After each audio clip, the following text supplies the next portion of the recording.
Okay, then we continue gathering some more ingredients for the debate, and I would like to ask Ronald Rietveld to the floor. Ronald is a landscape architect, an emerging voice in the Dutch scene, but also internationally, rapidly becoming a figure of importance in terms of not just designing interesting public space, but also very reflexive about the role public space has in the vocabulary of the field of architecture. Ronald, can I ask you to take the floor? Thanks, Oda.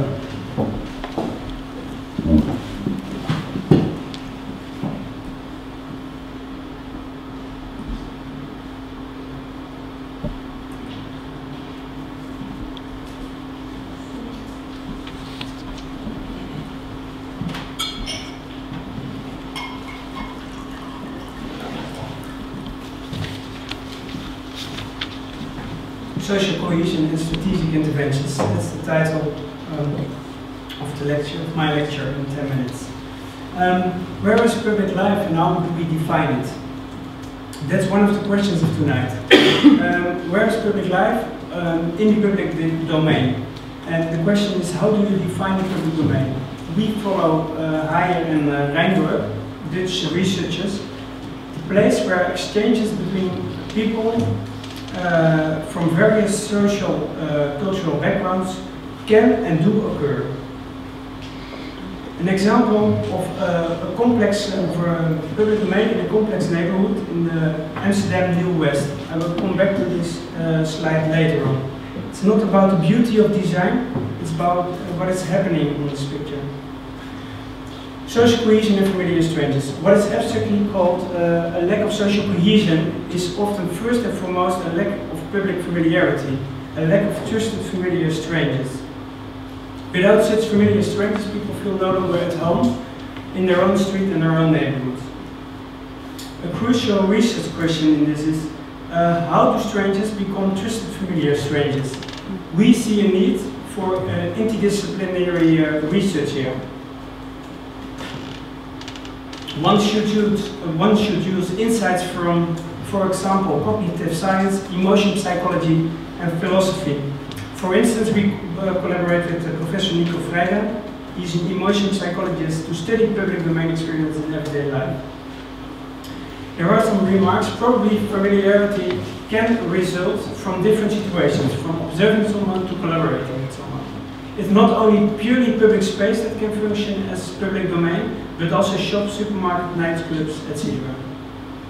Here again, this square, a shopping area in a very complex neighborhood in Amsterdam, New West.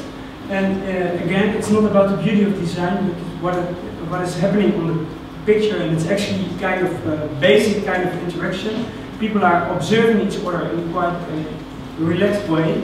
And for example, this grandmother here is watching the Moroccan mother over there taking care of her child like any Dutch mother. But even more important are the social affordances on the square. Maybe it seems to be stupid, but this artwork functions very well. It's not about the quality of art, but it's about the way it invites for social interaction. Children are invited by it very much. And this interesting thing is that we found recently in Boston the same situation. I don't know, if somebody comes to Boston, there are all kinds of postcards with these ducks, and actually they are working exactly the same as on the Osdorpplein in Amsterdam. So it's about social affordances. And the interesting thing is that parents gather around it from social, cultural backgrounds and have a relaxed chat. Affordances are possibilities for interaction offered by the environment. A chair, for example, invites sitting on. Social affordances are possibilities for social interaction offered by an environment. A campfire, for example, invites for gathering people. Rather than focusing on ethnic backgrounds or a division between immigrant versus native, we focus on subcultures, broadly understood. And this is a more positive approach in our opinion. It's about people with shared fascinations, interests, and shared patterns of behavior. Everybody is actually actually part of multiple subcultures. You can be a Roskilde festival visitor, but also a member of a diving club, also a band member, and an editor of a MySpace music page. So you are actually a member of different subcultures. And that's where we would like to focus on. We would like to focus on subcultures and social affordances where strangers become familiar strangers. And we would like to test the forces of different social affordances to create public familiarity. Imagine an experiment. We have a free space in a densely populated area, and we're going to fill it with different social affordances. We do have subcultures represented by these graphics, and we do have social affordances. Campfire, as I already told, invites gathering people. The lamps I just showed, a lotus pond, and a festival for robotica. We do have such an example in Amsterdam. These are different social affordances, represented by these icons again. Campfire, lamps, lotus, and the festival, robotica festival. What we would like to, our aim is to get interaction between different social, between different subcultures. That's our aim. So we do have this, imagine this densely populated area where we have free space and are going to add these social affordances.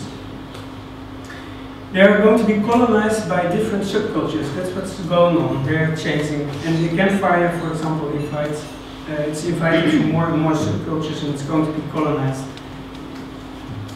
And if it's going to become a success, we are going to add more social affordances. They are always on top. And they are going to be colonized by these different subcultures. And even more if the experiment succeeds. And we can shift around these different spaces. And we can influence the way visitors interact. We are happy to announce that this is not just an experiment, but an experiment what can become reality. This is an unsolicited project of our office, New Amsterdam Park. It's actually, this is related to the schemes we just saw.